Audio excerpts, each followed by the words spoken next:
اعوذ باللہ من الشیطان الرجیم، بسم اللہ الرحمن الرحیم۔ السلام علیکم دوستو، پروگرام یادوں کے دریچے کے ساتھ میں ہوں آپ کا ہوسٹ محمد احسن کھوکر، سٹی ناظم انجمن طلبہ اسلام نواب شاہ۔ دوستو، پروگرام یادوں کے دریچے کو کرنے کا مقصد انجمن طلبہ اسلام کے نمایاں سابقین سے ملاقات اور ان کے خیالات سے استفادہ حاصل کرنا ہے۔ اور آج اس پروگرام کی پہلی نشست میں جو مہمان ہمارے ساتھ موجود ہیں، ان کا دورہ طالب علمی جو ہے انجمن طلبہ اسلام کی بحیثیت کارکن گزرا، پیشے کے لحاظ سے ڈاکٹر ہیں، معروف سماجی رہنما بھی ہیں، اور اس کے علاوہ تقریباً 13 سالوں سے مالدیپ میں مقیم تھے اور ابھی کچھ عرصہ پہلے ہی پاکستان شفٹ ہوئے ہیں۔ تو ہم آپ کی ملاقات کراتے ہیں انجمن طلبہ اسلام پاکستان کے سابق مرکزی سیکریٹری جنرل ڈاکٹر خوشی محمد خضری صاحب سے۔ السلام علیکم ڈاکٹر صاحب۔ وعلیکم السلام۔ ڈاکٹر صاحب بہت بہت شکریہ، آپ نے اپنا قیمتی وقت دیا۔ تو سب سے پہلا سوال ڈاکٹر صاحب آپ سے یہ ہے کہ آپ کو انجمن طلبہ اسلام میں کون لے کر آیا تھا، اور اس وقت آپ کی عمر کیا تھی، اور آپ کون سی کلاس کے لیے طالب علم تھے؟ الصلاۃ والسلام علیکہ یا رسول اللہ وعلی آلک وصحابک یا حبیب اللہ۔ شکریہ احسن، آپ نے وقت دیا اور آج ہم کچھ باتیں کر سکیں گے۔ جو پہلا سوال کہ مجھے انجمن طلبہ اسلام میں کون لے کر آیا، یہ ایک کچھ اس طرح کی تاریخ ہے کہ 1978 کا زمانہ تھا، اور 1978 میں ملک میں کچھ اسلامی طرح کی تحریکیں چل رہی تھیں۔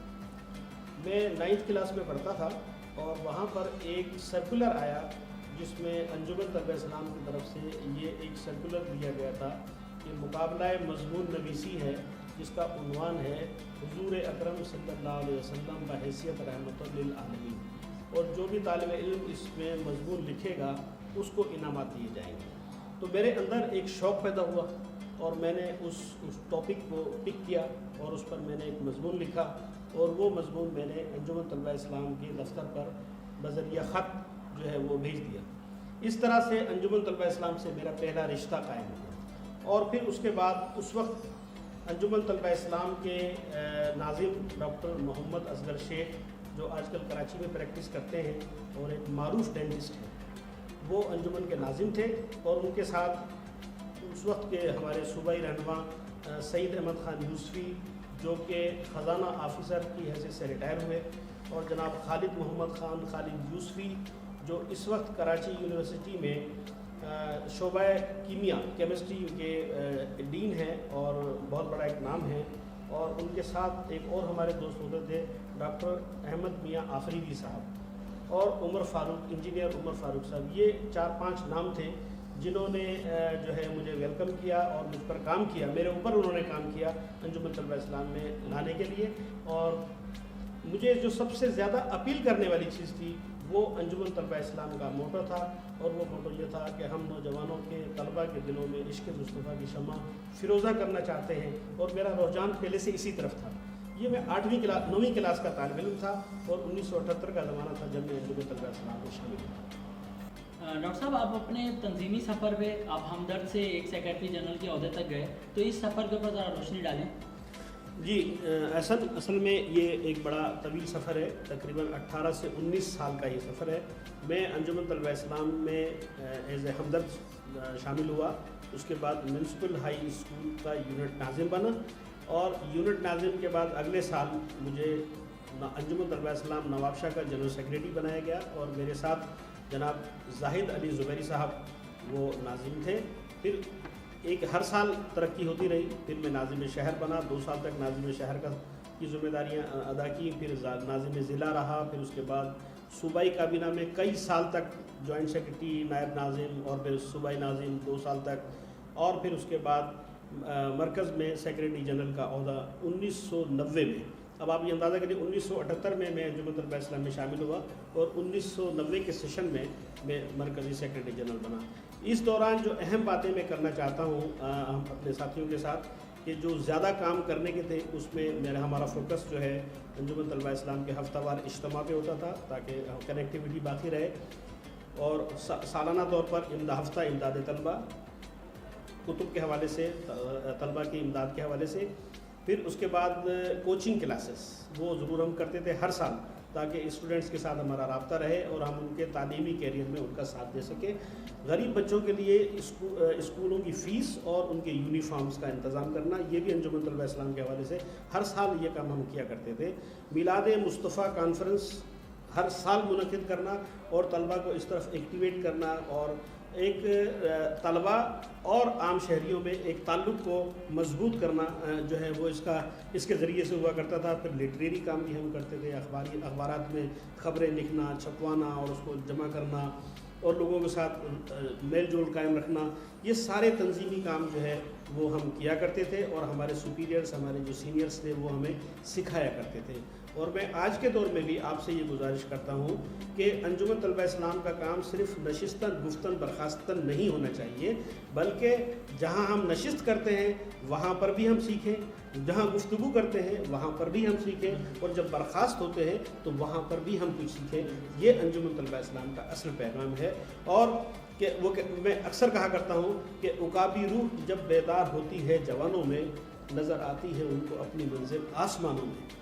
تو ڈاکٹر صاحب, جس وقت آپ انجمن طلبہ اسلام کو آپ نے جوائن کیا تو اس وقت کے مرکزی صدر اور سیکریٹری جنرل کون تھے؟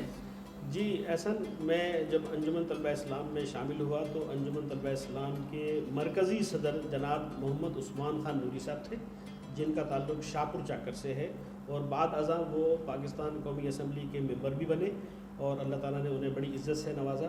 اور سیکریٹری جنرل لاہور سے تعلق رکھنے والے خالد حبیب الہی صاحب تھے, جو آج کل سپریم کورٹ کے وکیل ہیں اور بہت بڑا نام ہے وکالت کی دنیا میں. اور اس وقت سندھ کے ناظم سندھ اس وقت جناب مشتاق احمد قادری صاحب تھے, جن کا تعلق حیدرآباد سے تھا, اور اللہ تعالیٰ نے غنی کی رحمت فرمایا, پچھلے دنوں میں انتقال ہو گیا. اور جنرل سیکریٹری سندھ گھوٹکی سے تعلق رکھنے والے رانا عبدالجبار صاحب تھے, اور ان کا بھی انتقال ہو چکا ہے. اللہ تعالیٰ ان پر بہت ساری رحمتیں نازل فرمائے. یہ انتہائی معقول اور انتہائی مشاق اور انتہائی عشق مصطفیٰ میں ڈوبے ہوئے لوگ تھے, اور ہمیشہ وہ ایک شعر پڑھا کرتے تھے کہ عقابی روح جب بیدار ہوتی ہے جوانوں میں, نظر آتی ہے ان کو اپنی منزل آسمانوں میں. تو ڈاکٹر صاحب, آپ انجمن طلبہ اسلام سے کون سی شخصیت سے زیادہ متاثر تھے؟ ہاں ایسا بہت ساری شخصیت انجمن طلبہ اسلام کے تو جتنے بھی لوگ ہیں وہ سب کے سب ہیرے ہیں. حاجی حنیف طیب کا نام لیں, یعقوب قادری صاحب کا نام لیں, محمد عثمان خان نوری صاحب کا نام لیں, احمد عبدالشکور صاحب کا نام لیں, جناب نور المصطفیٰ رضوی صاحب کا نام لیں, جناب ڈاکٹر ظفر اقبال نوری صاحب کا نام لیں, احمد وقار مدنی صاحب کا نام لیں. یہ تمام کے تمام ہیرے لوگ ہیں, لیکن ان سب میں سب سے زیادہ متاثر میں جن سے رہا وہ ہمارے قریبی ساتھی مولانا محمد یعقوب قادری صاحب تھے, جنہوں نے ہر قدم پر, ہر مرحلے میں ہماری رہنمائی فرمائی.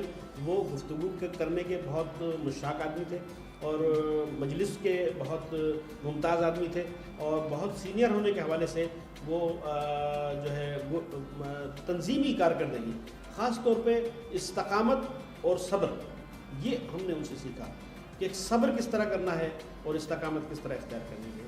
یہ یعقوب قادری, میں ان سے بہت زیادہ متاثر ہوں. ڈاکٹر صاحب, آپ کا دور حاضر کی انجمن کے بارے میں کیا خیال ہے, اور نئے آنے والے جو لڑکے ہیں, کارکنان ہیں, آپ ان کو کیا پیغام دینا چاہیں گے؟ دیکھیں اصل بات یہ ہے کہ انجمن طلبہ اسلام کا جو پیغام ہے, جو نسب العین ہے, وہ لافانی ہے, اور وہ ہے عشق مصطفیٰ صلی اللہ علیہ وسلم کی شمع فروزہ کرنا اور صحابہ کرام کی محبت اجاگر کرنا, اولیاء عظام کی جو ہے عظمت کے گن گانا.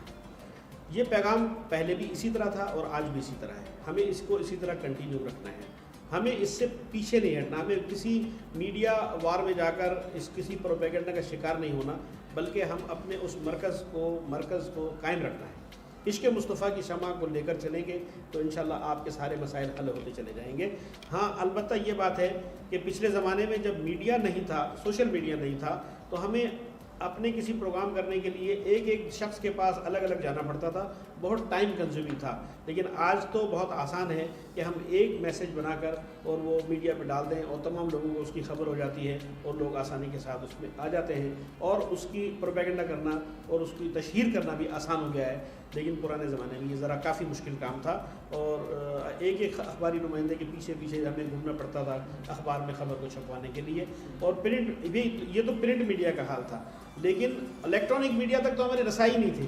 یہ تو بہت بعد میں ایسا ہوا ہے کہ الیکٹرانک میڈیا تک جو ہے وہ جنرل پبلک کی رسائی ہوئی اور ہماری خبریں اس میں آنے لگی ہیں. تو میں انجمن طلبہ اسلام کے ساتھیوں کو یہ پیغام دینا چاہتا ہوں کہ آپ آج کے لیٹسٹ جو ایجادات ہیں ان کو انجمن طلبہ اسلام کے پروگرام کو عام کرنے کے لیے، پھیلانے کے لیے استعمال کریں. ڈاکٹر صاحب ایک سوال میں آپ سے کرنا چاہوں گا.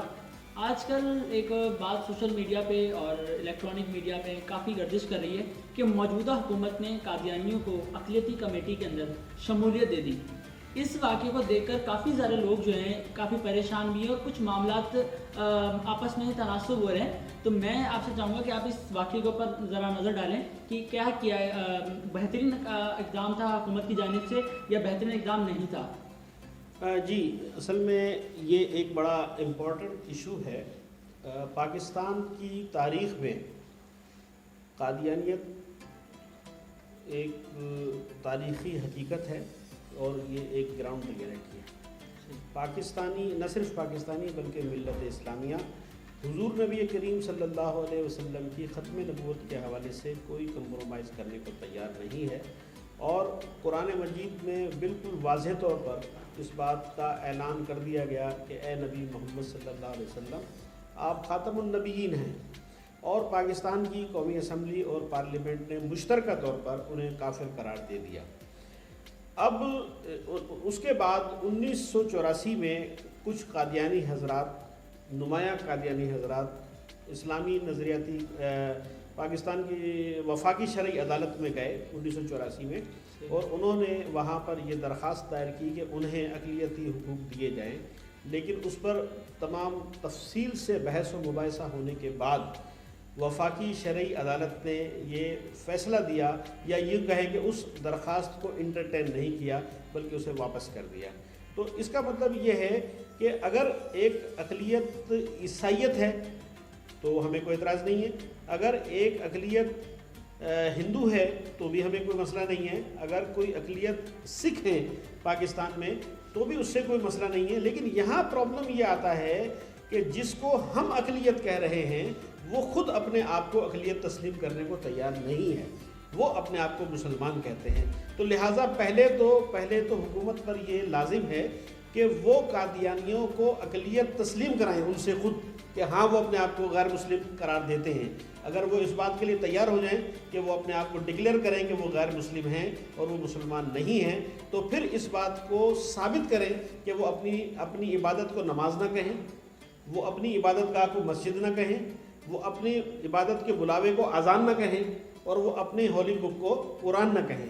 اگر اس بات کے لیے وہ تیار ہو جائیں تو پھر اقلیتی کمیشن میں ان کے داخلے پر ہمیں کوئی اعتراض نہیں ہوگا. ادروائز اگر وہ اپنے آپ کو مسلمان کہتے رہیں اور ہم انہیں اقلیت انٹرٹین کریں تو یہ ہمارے عمل کی دوئی ہوگی، یہ قابل قبول نہیں ہے. ڈاکٹر صاحب یہ جو پروگرام ہم نے کیا یادوں کے دریچے، اس کے بارے میں آپ کا کیا خیال ہے؟ اس کو آپ کیسا دیکھتے ہیں؟ جی بالکل، یہ ایک اچھا سلسلہ ہے اور آپ نے اسے شروع کیا ہے، اور میری دعا اور میری حمایت اور میری تائید آپ کے ساتھ ہے. اور انشاءاللہ تعالیٰ میں امید کرتا ہوں کہ آپ کی یہ کوششیں رنگ لائیں گی. انجمن طلبہ اسلام کے جو سابقین ہیں ان کے آپ تجربات سے بھی استفادہ حاصل کریں گے اور ان کے خیالات سے بھی استفادہ حاصل کریں گے، اور ان کی سرپرستی حاصل کرنے میں بھی آپ کو اس پروگرام کے ذریعے ایک راہ ملے گی.